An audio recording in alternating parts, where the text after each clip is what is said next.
अच्छा ये बता, तेरी बात होती है उससे कि नहीं?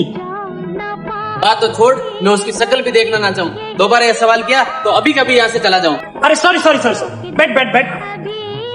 अच्छा एक बात बता, अचानक से तुझे पता लगे कि जिस इंसान से तू इतना टाइम से नाराज है वो इस दुनिया में है ही नहीं, तो क्या तू अब भी उस इंसान से नाराज रहेगा?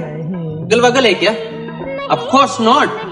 नाराजगी से ज्यादा वो इंसान मेरे लिए जरूरी है। तो ये तुझे डिसाइड करना है कि वो इंसान जरूरी है या नाराजगी वाला रिश्ता। हाँ दिल अभी भरा नहीं, नहीं नहीं नहीं नहीं